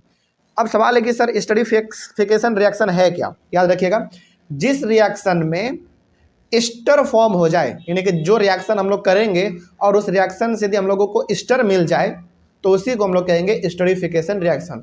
फिर सवाल ये है कि सर एस्टर क्या होता है, चलो उसके बारे में भी अभी हम लोग समझेंगे, एग्जांपल लेंगे ना, आपको समझ में आ जाएगा कि आखिर एस्टर होता क्या है। ठीक है, लेकिन अभी फिलहाल आप इतना याद रखिए कि जिस रिएक्शन में एस्टर हमारा फॉर्म हो जाए, एस्टर बन जाए, उसी को हम लोग स्टरीफिकेशन रिएक्शन बोलते हैं। आगे, esters are formed by the reaction of an acid and an alcohol. अब ये एस्टर जो है, अभी हालांकि आपने एस्टर का मतलब समझा नहीं है होता क्या है, लेकिन एस्टर जो बनेगा वो कब बनता है, जब हम लोग रिएक्शन करवाते हैं एक एसिड का, किसके साथ, एल्कोहल के साथ। तो जब एसिड एल्कोहल के साथ रिएक्शन करेगा तब जाकर हमारा एस्टर बनता है। अब चलो फाइनल एग्जांपल भी देख लेते हैं क्या होता है। देखो, ethanoic acid reacts with pure ethanol. याद कीजिए, इथेनॉइक एसिड क्या है आपका, एक एसिड है, और इथेनॉल क्या है आपका, एक एल्कोहल है। ठीक है, in the presence of an acid catalyst to give an ester, यानी कि आपने अभी तुरंत पढ़ा कि एस्टर हमारा कैसे बनेगा, जब एक एसिड एल्कोहल के साथ रिएक्ट करेगा तब जाके हमारा एस्टर बनता है। तो यहाँ पे एसिड आपका कौन सा होगा, इथेनॉइक एसिड हो जाएगा, और एल्कोहल आपका इथेनॉल हो जाएगा। इन दोनों का आपस में रिएक्ट करवाते हैं। चलो, CH3COOH ये आपका इथेनॉइक एसिड है, और CH3CH2OH ये आपका इथेनॉल है जो कि अल्कोहल होता है एक, और यहाँ पे आप कैटेलिस्ट दे रहे हैं क्या, एक एसिड, कुछ भी आपका एसिड हो सकता है, एसिड के तौर पे आपको कुछ भी हो सकता है वो। और याद कीजिए कैटेलिस्ट क्या होता था, ऐसा सब्सटेंस जिसको रिएक्शन में मिला देने के बाद वो रिएक्शन को थोड़ा सा फास्ट कर देता है, लेकिन उसके मिलाने से क्या रिएक्शन में कोई प्रभाव पड़ता है, कोई प्रभाव नहीं पड़ता। तो इन दोनों को हम आपस में रिएक्ट करवा रहे हैं, लेकिन किसी कैटेलिस्ट के प्रेजेंस में, वो एसिड कोई भी हो सकता है। तो यहाँ पे जो आपका बनेगा रिजल्ट वो क्या है, CH3COOC2H5, यही है आपका एस्टर, यही आपका एस्टर। इसको आप याद रखिएगा। अब एस्टर के बारे में थोड़ा सा और जान लेते हैं कि अब ये एस्टर होता है क्या है भाई। देखो, esters are sweet smelling substances, यानी कि एस्टर जो है ना बहुत ही खूबसूरत महकता है, ये बहुत अच्छा, मतलब इसको आप एक बार सूंघ लोगे ना, एक तरीके से परफ्यूम आपको लगेगा ऐसा है। तो एस्टर हमारा बेसिकली एकदम स्वीट स्मेलिंग सब्सटेंस है, बहुत अच्छा ये महकता है। Esters are used in making perfumes, obvious ये बात है भाई, अच्छा महकता है तो किस में इस्तेमाल कर लेंगे, परफ्यूम में इस्तेमाल कर लेंगे। तो अधिकतर जो आप परफ्यूम इस्तेमाल करते हैं, चाहे वो मेंस का हो या वुमेन्स का हो, उसमें एस्टर का प्रेजेंस होता ही है, तभी तो उतना अच्छा महकता है। आगे, also esters are used as flavouring agents in ice cream, sweets and cold drink. सोचो इसका स्मेल इतना अच्छा होता है, इतना स्वीट स्मेलिंग इसका होता है कि इसका इस्तेमाल हम लोग आइसक्रीम में भी करते हैं, और आइसक्रीम आप खाते हैं तो कितना अच्छा आपको लगता है ना, वो एस्टर का कमाल है। उसी प्रकार से स्वीट्स, मिठाई में भी इस्तेमाल करते हैं इसका, और कोल्ड ड्रिंक में तो करते ही हैं। कोल्ड ड्रिंक, जो भी कोल्ड ड्रिंक है, मतलब हर किसी में इसका इस्तेमाल हम लोग करते हैं। हाँ, किसी में थोड़ा कम, किसी में ज़्यादा, लेकिन करते जरूर हैं। तो एस्टर का यही सब इस्तेमाल है। आगे इसमें एक और 2 पॉइंट लिखा हुआ है, esters react in the presence of an acid or a base to give back the alcohol and acid. अब देखो, अभी आपने जिस रिएक्शन के थ्रू एस्टर को फॉर्म किया, इसी रिएक्शन को थोड़ा सा हम रिवर्स कर देंगे ना, यानी कि अभी आपने क्या देखा, एक एसिड को आपने एक एल्कोहल के साथ रिएक्ट करवाया तो हमारा एस्टर बना था। अब इसी रिएक्शन को थोड़ा सा हम रिवर्स कर देंगे तो दोबारा हमको क्या प्राप्त हो जाएगा बताओ, एल्कोहल और एसिड प्राप्त हो जाएगा। चलो, तो यहाँ वही बात इसमें लिखा हुआ है, esters react in the presence of an acid or a base to give back the alcohol and acid. तो दोबारा यदि हम लोग इसको रिवर्स कर दें किसी एसिड के साथ या फिर बेस के साथ मिला के एस्टर को, तो दोबारा हमको वापस एल्कोहल और एसिड मिल जाएगा। चलिए इसका एग्जांपल भी हम लोग देखेंगे भी। This reaction is known as saponification because it is used in the preparation of soap. तो अभी जो हम रिएक्शन देखने जा रहे हैं, जिस रिएक्शन में हम लोग एस्टर के साथ या तो एसिड मिला देंगे या तो बेस मिला देंगे, तो दोबारा हमको क्या प्राप्त हो जाएगा, रिवर्स के तौर पे वही एल्कोहल और वही एसिड प्राप्त हो जाएगा। और इस रिएक्शन को हम लोग कहते हैं सेपोनिफिकेशन रिएक्शन, क्योंकि इस रिएक्शन का इस्तेमाल हम लोग साबुन बनाने के लिए करते हैं। तो जो बड़े बड़े फैक्ट्री में साबुन बनते हैं वो इसी रिएक्शन से बनते हैं। ठीक है, तो क्या करोगे आप, एस्टर लोगे, CH3 COO C2H5 आपका एस्टर हो गया। इसके साथ आप क्या मिला दो, एक बेस मिला दो। हालांकि आप चाहे तो इसके साथ एक आप एसिड भी मिला सकते हैं, लेकिन हमने यहाँ पे बेस ले लिया। NaOH क्या आपका एक बेस है। तो क्या बनेगा देखो, दोबारा क्या आपको रिवर्स के तौर पे मिल गया, इथेनोइक एसिड मिल गया और दोबारा आपका इथेनॉल भी मिल गया। तो ये रिवर्स है, इसको हम लोग सेपोनिफिकेशन रिएक्शन के नाम से जानते हैं, क्योंकि इसका इस्तेमाल हम लोग साबुन बनाने के लिए करते हैं। तो पहला वाला आपका इसमें कंप्लीट हुआ, क्या था, एस्टरिफिकेशन रिएक्शन। इसमें कोई दिक्कत नहीं होगा आपको। चलिए आगे बढ़ते हैं। नेक्स्ट है आपका reaction of ethanoic acid with a base. अब ये देखो कि इथेनोइक एसिड का रिएक्शन एक बेस के साथ क्या होगा बेसिकली। अच्छा एक बात बताइए आप, सबसे इंपॉर्टेंट, इथेनोइक एसिड क्या है आपका, एक एसिड है। इसका रिएक्शन आप करवाने जा रहे हो किसके साथ, एक बेस के साथ, यानी कि एक एसिड रिएक्ट करने जा रहा है एक बेस के साथ। तो क्या हो सकता है बताओ, सॉल्ट बनेगा। और क्या बनता था, याद करो अपना चैप्टर नंबर कौन सा, second, acid base and salt, water, बिल्कुल सही। यानी कि जब भी हम लोग एक एसिड को एक बेस के साथ रिएक्ट करवाते हैं तो दो ही चीज बनता है, एक सॉल्ट और एक वाटर। कहाँ से पता आपको, चैप्टर नंबर 2 से, acid base and salt chapter हमारा था। देखते हैं इसमें क्या है। Ethanoic acid reacts with a base such as sodium hydroxide to give a salt and water. तो यदि हम लोग इथेनोइक एसिड को एक बेस के साथ रिएक्ट करवा देते हैं, और यहाँ पे बेस के तौर पे आप सोडियम हाइड्रोक्साइड ले सकते हैं। तो बेस हमने यहाँ पे क्या मान लिया, सोडियम हाइड्रोक्साइड मान लिया। तो यदि आप ऐसा करेंगे तो आपको सॉल्ट और वाटर मिलेगा। तो यहाँ पे क्या मिला आपको, देखो CH3 COOH ये आपका इथेनोइक एसिड है, NaOH आपका एक बेस है, सोडियम हाइड्रोक्साइड। इन दोनों का आपस में आप रिएक्ट करवाओगे, आपको मिलेगा CH3 COO Na का मतलब सोडियम। तो ये हमारा सोडियम सॉल्ट है, सिंपल सा। इसको हम लोग हालांकि इसको बोलते हैं सोडियम एसीटेट, ठीक है, लेकिन ये है क्या, एक सॉल्ट है। लेकिन ये सॉल्ट खाने वाला नहीं है, याद रखिएगा, ये खाने वाला नहीं है। खाने वाला सॉल्ट कौन होता है, NaCl, सोडियम क्लोराइड, के लिए खाने वाला नहीं है, ये केमिकल के तौर पे। और वाटर तो आपको मिलेगा ही, H2O, कोई दिक्कत नहीं इसमें। तो याद रखेंगे, जब भी इथेनोइक एसिड एक बेस के साथ रिएक्ट करेगा तो बेसिकली बनेगा सॉल्ट और वाटर। यहाँ पे सॉल्ट के तौर पे हमारा बन रहा है सोडियम एसीटेट, और वाटर का तो आपको फॉर्मूला पता ही है, H2O। ठीक है, चलिए आगे बढ़ते हैं। अगला है आपका reaction of carbonates and hydrogen carbonates. इसमें हम लोग कार्बोनेट्स का और हाइड्रोजन कार्बोनेट्स का रिएक्शन देखने वाले हैं। देखा जाए इसमें क्या है। Ethanoic acid reacts with carbonates and hydrogen carbonates to give a salt, water and carbon dioxide. यानी कि इसमें हम लोग बेसिकली एक इथेनोइक एसिड का रिएक्शन कार्बोनेट के साथ और हाइड्रोजन कार्बोनेट के साथ देखने जा रहे हैं। यदि इथेनोइक एसिड कार्बोनेट और हाइड्रोजन कार्बोनेट के साथ रिएक्ट करता है तो तीन चीज आपको मिलेगा। पहला मिलेगा सॉल्ट, दूसरा वाटर और तीसरा कार्बन डाइऑक्साइड। चलिए अब इसका थोड़ा सा रिएक्शन भी देख लो आप एग्जांपल के तौर पे। जैसे यहाँ पे आपका CH3 COOH क्या है, आपका एक इथेनोइक एसिड है। Na2CO3 क्या है आपका? सोडियम कार्बोनेट है। Na2 का मतलब, Na का मतलब सोडियम और CO3 का मतलब कार्बोनेट, तो सोडियम कार्बोनेट। क्या बना देखो, CH3COO Na यानी कि सॉल्ट बनेगा और सोडियम एसीटेट है बेसिकली आपका जो ऊपर में था। H2O वाटर और CO2 कार्बन डाइऑक्साइड। वही सेम चीज आपका यहाँ पे भी बनेगा। CH3COOH आपका इथेनोइक एसिड है। NaHCO3 आपका सोडियम हाइड्रोजन कार्बोनेट है और रिजल्ट के तौर पे आपका वही बनेगा, इसमें कोई बदलाव नहीं। यहाँ पे केवल बदल क्या गया, ये दोनों भी सेम है, ये दोनों भी सॉरी ये दोनों सेम है, ये दोनों भी सेम है, ये दोनों भी सेम है, ये दोनों भी सेम है। बस फर्क क्या हो गया, यहाँ पे सोडियम कार्बोनेट था तो यहाँ पे सोडियम हाइड्रोजन कार्बोनेट हो गया, बाकी रिएक्शन तो सेम ही है। कोई डाउट होगा अब इसमें? चलिए, इस तरीके से आपका ये वाला भी टॉपिक खत्म हो गया। इथेनॉइक एसिड का क्या प्रॉपर्टी था, ये वाला टॉपिक कंप्लीट हो गया। इसमें कोई दिक्कत नहीं होना चाहिए मेरे हिसाब से। कोई डाउट रहा क्या आप लोगों को? चलिए, ऑनलाइन वाले बच्चे कहीं पर डाउट रहा होगा तो आप लोग एक बार कमेंट कीजिएगा। हम लोग अपने अगले वाले क्लास में डिस्कस करेंगे एक नया टॉपिक का नाम होगा, और जो कि लास्ट चैप्टर, इस चैप्टर का सबसे लास्ट टॉपिक है, सॉप्स एंड डिटर्जेंट्स। ठीक है, चलिए मिलते हैं हम लोग अपने अगले वाले क्लास में। Thank you very much. इस चैप्टर का जो हमारा सबसे लास्ट टॉपिक है और बहुत इंपॉर्टेंट भी है, वो है आपका सॉप्स एंड डिटर्जेंट्स। यानी कि इस चैप्टर का जो सबसे लास्ट टॉपिक है वो है आपका साबुन और सरफ के बारे में। ठीक है, जो साबुन हम लोग अपने घरों में इस्तेमाल करते हैं वही वाला है, और वो डिटर्जेंट जो हम लोग अपने कपड़े को धोने के लिए सरफ इस्तेमाल करते हैं वही हम लोग इसमें पढ़ेंगे। बेसिकली हम लोग इसमें ये देखने वाले हैं कि साबुन और सरफ किस तरीके से काम करता है। ठीक है, देखते हैं। सबसे पहला इसमें जो पॉइंट लिखा हुआ है उसको देखेंगे, और ये डायग्राम भी बहुत इंपॉर्टेंट है, तो ये डायग्राम भी आप लोग अपने सामने खोल के रखेंगे अपनी एनसीईआरटी बुक में, तो बहुत इंपॉर्टेंट आपके लिए रहेगा। पहला पॉइंट इसमें लिखा हुआ है, if we wash our dirty hands with water alone they do not get cleaned. देखो, कई बार क्या होता है ना, यदि हमारे हाथों में गंदगी लगी हुई है तो नॉर्मली पानी से धोते हैं ना तो पूरी तरीके से वो साफ नहीं होता। जैसे कई बार हमारे हाथ में यदि तेल लग जाता है तो तेल लगने की वजह से क्या हाथ पानी में जाके धोते हैं तो क्या वो पूरी तरीके से साफ हो पाता है आपका?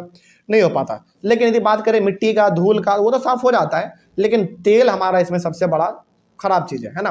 मतलब हाथ में एक बार लग जाए और आप चाहोगे कि केवल उसको पानी से साफ कर लिया जाए, वो साफ होता बिल्कुल भी नहीं है। ठीक है, पहला बात वही इसमें कहा गया था। But if we use some soap or detergent powder the cleaning becomes very easy. बिल्कुल सही बात है।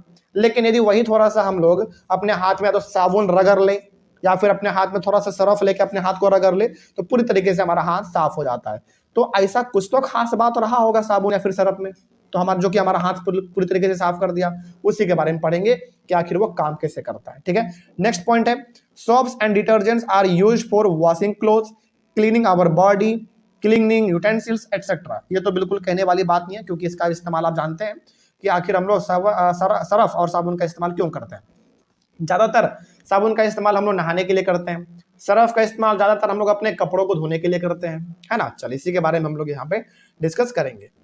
अब इसमें बेसिकली देखा ये जा सकता है कि सॉप्स और डिटर्जेंट्स इतना इंपॉर्टेंट टॉपिक है ना, मतलब समझिए इसको ध्यान से कि इतना इंपॉर्टेंट टॉपिक है कि कई बार इसको सीबीएसई ने पूछा है। आपको सैंपल पेपर कभी उठा के देखने का मौका मिलेगा तो आप देखिएगा इसमें लिखा हुआ रहेगा साफ साफ कि सॉप्स और डिटर्जेंट्स का क्लीनिंग एक्शन किस तरीके से है, यानी कि वो कैसे काम करता है उसके बारे में थोड़ा सा बताओ, तो आपको बताना पड़ेगा। तो सॉप कैसे काम करता है वो भी देखेंगे, और डिटर्जेंट कैसे काम करता है वो भी हम लोग इसमें देखने वाले हैं। तो बहुत ध्यान से समझेंगे, और ये वाला डायग्राम एनसीईआरटी में बिल्कुल आप अपने सामने खोल के रखिए, इसी से आपको हम समझाने वाले हैं। क्या लिखा हुआ देखा जाए, the molecules of soap are sodium or potassium salts of long chain carboxylic acid. Simply पहले पॉइंट में आपको ये कहा जा रहा है कि साबुन जो बने हुए होते हैं ना, वो किससे बने हुए होते हैं? सोडियम या फिर पोटासियम सॉल्ट से। कहने का मतलब साबुन जो आपका बनता है वो ज़्यादातर सोडियम या फिर पोटासियम सॉल्ट से बने होते हैं, जो कि लंबे कार्बोक्सिलिक एसिड का चेन का हिस्सा होता है। अच्छा, अब याद करो, आपको कार्बोक्सिलिक एसिड क्या था? आपको याद है, कार्बोक्सिलिक एसिड सिंपल सा हमारा एक फंक्शनल ग्रुप था, उसमें हम लोग अलग अलग कंपाउंड बनाते थे और उसके लास्ट में हम लोग उसका फॉर्मूला लगा देते थे। तो वही आप क्या समझो यहाँ पे, ऐसे समझो कि सोडियम का है एटम और उसमें आप क्या जोड़ दिए हो? कार्बोक्सिलिक एसिड का फॉर्मूला जोड़ दिए हो। या फिर पोटासियम का सॉल्ट है, उसके साथ आप क्या जोड़ चुके हैं? कार्बोक्सिलिक एसिड का फॉर्मूला जोड़ चुके हैं। तो ये जो आप बेसिकली सोडियम के साथ या फिर पोटासियम सॉल्ट के साथ कार्बोक्सिलिक एसिड को जोड़ दे रहे हैं, इसी तरीके से हमारा सॉप बनता है, यानी कि साबुन बनता है। तो आपको यहाँ पे जो ध्यान में रखना है बात वो ये रखना है कि साबुन बेसिकली किससे मिलके बने होते हैं? साबुन बेसिकली या तो सोडियम या फिर पोटासियम सॉल्ट के लंबे कार्बोक्सिलिक एसिड से बने हुए होते हैं। कोई दिक्कत नहीं होगा इसमें। चलिए आगे बढ़ते हैं। A soap molecule is made up of two parts, a long hydrogen part, a long hydrocarbon part and a short ionic part. अब ये जो सॉप का मॉलिक्यूल है बेसिकली आप साबुन समझो। अब ये जो साबुन है ना बेसिकली दो चीजों से मिलकर बना होता है। पहला है एक लंबा हाइड्रोकार्बन पार्ट और दूसरा है आपका एक छोटा सा आयनिक पार्ट। अब ये है कहाँ पे, चलो उसको दिखाते हैं।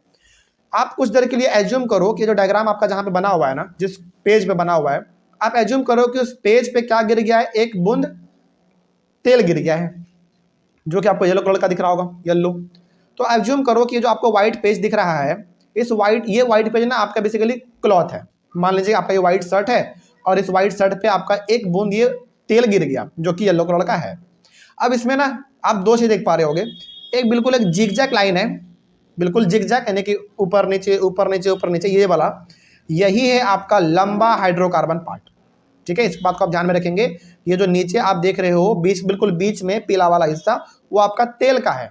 एक बूंद मान लो ऑयल ड्रॉपलेट है बेसिकली, तो तेल उस पर गिर गया है हमारे सफेद कपड़े पे। और यहाँ पे दो स्ट्रक्चर आपको देखने को मिलेगा, एक है आपका ये जिगजैग लाइन बिल्कुल ये वाला, इसी को हम लोग कहते हैं लॉन्ग हाइड्रोकार्बन पार्ट। ठीक है, अब एक चीज आपको और दिख रहा होगा, इसके टॉप पे बिल्कुल गोल गोल कुछ बना हुआ है ना। सबसे आखिर में देखो गोल गोल बना हुआ है जहां पे Na+ लिखा हुआ है। एक तरीके से सोडियम का ये बात कर रहा है। क्यों सोडियम का बात किया बताओ? क्योंकि साबुन किससे मिलके बने होंगे? सोडियम या तो पोटासियम सॉल्ट से मिलकर बने होंगे। तो यहाँ पे आप के भी लिख सकते हैं, कैपिटल के, क्योंकि पोटासियम का क्या होता है? के। तो यहाँ पे सोडियम लिख के समझाया जा रहा है आपको, कोई दिक्कत नहीं है। तो यहाँ पे अभी जो फिलहाल आपको समझना है, एक बार हम आपको पूरा समराइज करते हैं, समझिए। आपको एज्यूम ये करना है कि आपके व्हाइट शर्ट पे एक बूंद तेल गिर गया है, सरसों तेल मान लो, वो गिर गया और अब आप उसको साफ करने जा रहे हैं। किससे? साबुन से। साबुन से आप उसको साफ करने जा रहे हैं। आपने इस तेल पे साबुन रगड़ भी दिया तो वहां पे आपको साबुन का दो स्ट्रक्चर देखने को मिल रहा है। पहला ये लंबा वाला जिसको हम लोग कहते हैं हाइड्रोकार्बन पार्ट, ठीक है, और ये जो आप बीच ऊपर ऊपर में देख रहे हैं गोल गोल वाला जिसमें Na+ लिखा हुआ है, ये है आपका आयनिक पार्ट। याद कीजिए करो जरा, आयन क्या होता था? चार्ज पार्टिकल को ही हम लोग कहते हैं आयन। तो क्या ये Na के ऊपर यदि प्लस लिखा हुआ है मतलब इसके पास कैसा चार्ज है? पॉजिटिव चार्ज है। तो इसमें दो पार्ट हो गया आपका, एक लॉन्ग हाइड्रोकार्बन वाला और दूसरा आपका आयनिक पार्ट जो कि उसके टॉप पे हर जगह पे जुड़ा हुआ है इस तरीके से। कोई दिक्कत नहीं, चलिए आगे बढ़ते हैं फिर। The long hydrocarbon part of the soft molecule is soluble in oil. समझिए, बहुत ध्यान से समझिएगा इसको, कि ये जो आपको लंबा वाला हाइड्रोकार्बन पार्ट दिख रहा है ये तेल में पूरी तरीके से घुल जाता है। यानी कि जैसे ही हम लोग, जैसे मान लीजिए कि कपड़े पे तेल गिरा हुआ है और जैसे हमने उसके ऊपर साबुन चलाया, वैसे ही ये लंबा हाइड्रोकार्बन वाला जो पार्ट है ये तेल में पूरी तरीके से घुल जाता है। ठीक है, आप यहाँ पे ऑयल की जगह पे डर्ट भी बोल सकते हैं, गंदगी भी बोल सकते हैं, क्योंकि गंदगी को भी हम लोग साफ करने के लिए साबुन का इस्तेमाल करते हैं। तो ये लॉन्ग हाइड्रोकार्बन पार्ट किस में पूरी तरीके से घुल जाएगा? बताओ जल्दी। तेल में, यानी कि डर्ट में। So it can attach to the oil particles present on dirty clothes. तो जैसे ही ये हमारा लॉन्ग हाइड्रोकार्बन पार्ट तेल के साथ घुल जाएगा, मिल जाएगा, तो एक तरीके से वो लॉन्ग हाइड्रोकार्बन पार्ट क्या हो गया? उसके साथ अटैच हो गया ना। अब बात करते हैं आयनिक का। आयनिक में क्या देखो, on the other hand the short ionic part of the soft molecule is soluble in water, so it can attach to the water particles in which the soap is dissolved and dirty cloth is dipped। यहाँ पे दो बात समझो। अब सबसे पहले आपने क्या किया, कपड़े के ऊपर आपने एज्यूम किया कि हमारा एक बूंद सरसों का तेल गिरा हुआ है। अब ऑब्वियस ही बात है, सरसों का तेल गिरा हुआ है तो आप उसको साबुन से हटाना चाहोगे। तो जैसे ही आपने उसके ऊपर साबुन एक बार चला दिया तो वहां पे साबुन का दो स्ट्रक्चर आपको देखने को मिला, एक लॉन्ग हाइड्रोकार्बन पार्ट और एक शॉर्ट आयनिक पार्ट। तो लॉन्ग हाइड्रोकार्बन पार्ट आपका ये जिगजैग वाला है और शॉर्ट आयनिक पार्ट आपका कौन सा है? वो ये गोल गोल जो आपको दिख रहा है, ये पूरा आपका क्या है? शॉर्ट आयनिक पार्ट है। अब इसमें आपने अभी तुरंत ये देखा, ये जो लॉन्ग हाइड्रोकार्बन पार्ट है ये किसके साथ घुल जाता है? ऑयल के साथ घुल जाता है। और ये जो आप देख रहे हैं आयनिक पार्ट शॉर्ट वाला, ये किसके साथ घुल जाएगा? वाटर के साथ। ठीक है, अब क्या होता है फिर? अब ये देखो, दस the soft molecules form structure called measles. अब ये जो आप स्ट्रक्चर देख रहे हो ना, इसी को हम लोग कहते हैं मिसिल्स। यानी कि जब हम लोग कपड़े के ऊपर तेल गिर जाता है, उसके ऊपर साबुन चला देते हैं, तो वहाँ पे ऐसा स्ट्रक्चर बनता है। क्या ये स्ट्रक्चर आपको दिखता है क्या? नहीं, क्योंकि ये माइक्रोस्कोपिक स्ट्रक्चर है, इसको माइक्रोस्कोप से देखा जा सकता है, तो ऐसा स्ट्रक्चर बनेगा। इसी को हम लोग कहते हैं मिसल्स। अब इसको ना थोड़ा सा आप एज्यूम करो इस तरीके से, और इसको आप ऐसे सपोज करो कि एक तरफ आपका ये बीच में है तेल, उससे जुड़ा हुआ है कौन? लॉन्ग हाइड्रोकार्बन पार्ट, और उसके भी बाहर कौन जुड़ा हुआ है? शॉर्ट आयनिक पार्ट जुड़ा हुआ है। तो एक तरीके से ये क्या कर रहा है पता है? कपड़े में से जो तेल है उसको बाहर की ओर एक तरीके से खींच रहा है। आप इसको ऐसे सपोज करो कि बीच में हमारा तेल का पार्टिकल है, और ये दोनों मिलकर उसको क्या कर रहे हैं? खींच रहे हैं। और जब ये लगातार चलता रहेगा ना, तो एक समय ऐसा आता है जब ये ऑयल का जो ड्रॉपलेट है एक तरीके से कपड़े से पूरी तरीके से उखड़ जाता है और पानी में मिल जाता है। और पानी में मिलने के बाद फिर हम लोग अपने कपड़े को आराम से धो के बाहर निकाल देते हैं। ऐसा आपको इसमें एज्यूम करना है। आप खुद देखो ना, इसमें थोड़ा एज्यूम करो, आपको लग रहा होगा कि ये दोनों का दोनों मिल के आपस में क्या कर रहे हैं? इस तेल को एकदम हाथ लगाए हुए हैं बीच में और जोर से अपनी ओर खींच रहे हैं। ऐसा कुछ आपको लग रहा होगा इसमें, और इसी तरीके से हमारा काम करता है ये। ठीक है, आगे हाँ, micelles where long hydrocarbon part is towards the oil droplet while the short ionic part faces outside यानी कि towards water। तो इसमें आप ये देख रहे हैं कि जो लॉन्ग हाइड्रोकार्बन पार्ट है ये ऐसा लग रहा है कि पानी की ओर, मतलब कि तेल की ओर जा रहा है, और ये जो शॉर्ट आयनिक पार्ट है आप ऐसा लगता है कि बाहर की ओर उसको खींच रहा है ना। यानी कि हाइड्रोकार्बन वाला पार्ट जो ये अंदर की ओर जाते हुए दिख रहा है, तेल के अंदर जाते हुए दिख रहा है, और ये शॉर्ट आयनिक पार्ट ये बाहर की ओर दिख रहा है, मतलब इसको ये खींच रहा है। तो जब ऐसा होगा तो एक समय ऐसा आएगा जब पूरा का पूरा ऑयल ड्रॉपलेट आपका वहां से उखड़ जाएगा और पानी में वो मिल जाएगा। ठीक है, तरीके से इसको हाथ लगा के खींचा जा रहा है। This forms an emulsion in water. Emulsion का मतलब क्या हो गया बताओ? यानी कि ऐसा जब चलता रहेगा तो एक समय ऐसा आता है जब पूरा का पूरा आपका कपड़ा, मतलब पूरा पानी जो आपका वो साबुन के फेन से भर जाता है, और ऐसा स्ट्रक्चर बहुत बार बनने के वजह से ही हो पाता है। और एक समय ऐसा आता है जब आपका पूरी तरीके से तेल बाहर निकल जाता है, और जब तेल बाहर निकल जाता है तो वो पानी के ऊपर फ्लोट करने लगता है। फिर आप उस पानी को हटाते हो, कपड़े को फलार के बाहर निकाल देते हैं। इसी तरीके से आपका काम चलता है। Thus the soap missile helps in dissolving the dirt in water and we can wash our clothes clean। तो सॉप मिसिल जो ये बनता है, लास्टली हमारा तेल वहां से कपड़े से उखड़ जाता है और वो पानी में मिल जाता है। पानी में मिल गया, फिर हम लोग उस पानी को बाहर निकाल देते हैं बाल्टी से, और फिर उसमें दोबारा नया पानी भर के कपड़े को फलार के बाहर निकाल देते हैं। इसी तरीके से आपका साबुन काम करता है, कोई दिक्कत नहीं इसमें। चलिए, इस तरीके से आपका सॉप वाला काम कंप्लीट हुआ। ऐसे हमारा साबुन काम करता है। हालांकि ये तो थोड़ा सा बहुत ही लैब के तौर पे हमने देख लिया कि लैब में ऐसा होता है, लेकिन जनरली हम लोग जब कपड़ा धोते हैं तो क्या ये सब देखने जाएंगे कि कहाँ पे मिसिल बन रहा है, कौन सा हाइड्रोकार्बन पार्ट है, ये आपको दिखेगा अभी नहीं। ठीक है, चलिए आगे। अगला डिटर्जेंट के बारे में बात करते हैं। सरफ कैसे काम करता है, ये तो हमने साबुन के बारे में देखा। अब सरफ कैसे काम करता है वो देख लो। डिटर्जेंट्स आर अमोनियम और sulphonate salts of long chain carboxylic acid. देखो, साबुन जो है वो सोडियम या फिर पोटासियम सॉल्ट का लंबा कार्बोक्सिलिक एसिड होता है। ठीक है, लेकिन जो आपका सरफ है वो या तो अमोनियम का या फिर सल्फोनेट का, इनका लंबा कार्बोक्सिलिक एसिड का चेन होता है। ठीक है, इसमें दोनों में डिफरेंस है। अभी दोनों में डिफरेंस बिटवीन भी आपको करा देंगे, क्योंकि सीबीएसई ने कई बार वो चीज पूछा है। The cleaning action of a detergent is similar to that of a soap. यानी कि जिस तरीके से आपने देखा कि साबुन जब हम लोग किसी कपड़े पर रगड़ते हैं तो मिसिल बनता है, फिर हमारा ऑयल ड्रॉपलेट वहां से उखड़ के पानी में मिल जाता है, ठीक इसी प्रकार का कुछ एकदम सेम टू सेम हमारा डिटर्जेंट के साथ भी होता है। कहने का मतलब जिस तरीके से काम हमारा सरफ करता है, मतलब जिस तरीके से हमारा काम साबुन करता है उसी तरीके से काम हमारा सरफ भी करता है। दोनों का लगभग काम सेम है, सेम स्ट्रक्चर बनता है, लेकिन दोनों को बनाने का तरीका अलग है। साबुन में हमारा कुछ और चीज़ों से बनता है, डिटर्जेंट हमारा कुछ और चीज़ों से बनता है। ठीक है, आगे। Detergents are usually used to make shampoos and products for cleaning clothes.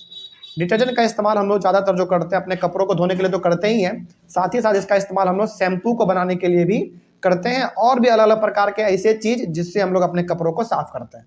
ठीक है, उसका इस्तेमाल हम लोग करते हैं, अपने डिटर्जेंट्स को इस्तेमाल करते हैं उस चीज़ को बनाने के लिए। बेसिकली आप ये भी कह सकते हैं। तो डिटर्जेंट्स उसी तरीके से काम करेगा जिस तरीके से साबुन काम करता है, और डिटर्जेंट का इस्तेमाल हम लोग ज़्यादातर शैम्पू बनाने के लिए इस्तेमाल करते हैं, और भी वैसे सामान जिसको कि हम लोग अपने कपड़े को धोने के लिए इस्तेमाल करते हैं। ठीक है, चलिए, ये तो हमारा टॉपिक कंप्लीट हो गया, लेकिन इसमें से एक हमारा बहुत ही इंपॉर्टेंट हिस्सा बच रहा है, difference between shops and detergents. लगभग 5 पॉइंट हमने लिख दिए हैं। इन 5 पॉइंट को आप थोड़ा सा ध्यान से देखिए, और ये कई बार सीबीएसई ने पूछा है, इस क्वेश्चन को रिपीट किया है, ठीक है ना, कि आखिर सॉप और डिटर्जेंट में डिफरेंस क्या है। तो चलिए इसके बारे में हम लोग डिफरेंस भी देख लेते हैं। हालांकि ये डिफरेंस एनसीईआरटी में नहीं है, लेकिन सीबीएसई ने इसको पूछा है। चलो देखते हैं। पहला डिफरेंस दोनों में तो वही रहेगा कि साबुन किस चीज़ से बनता है और सरफ किस चीज़ से बनता है। तो साबुन आपका soaps are sodium or potassium salts of long carboxylic acid, simple सी बात है। और डिटर्जेंट्स आर अमोनियम और sulphonate salts of long chain carboxylic acid, दोनों पहला वही है। अगला, soft work well in soft water, यानी कि साबुन जो है ना ज़्यादा अच्छा काम करता है सॉफ्ट वाटर में। सॉफ्ट वाटर का मतलब क्या हो गया, नॉर्मल आपके घर का जो नल का पानी है ना, वो आपका सॉफ्ट वाटर है, नॉर्मल, ठीक है, उसमें साबुन अच्छा काम करता है। लेकिन डिटर्जेंट जो है वो काम करेगा दोनों में, सॉफ्ट वाटर में भी और हार्ड वाटर में भी। हार्ड वाटर का ना हालांकि डेफिनेशन तो कुछ और होता है, लेकिन इसका सबसे अच्छा एग्जांपल आपको देते हैं।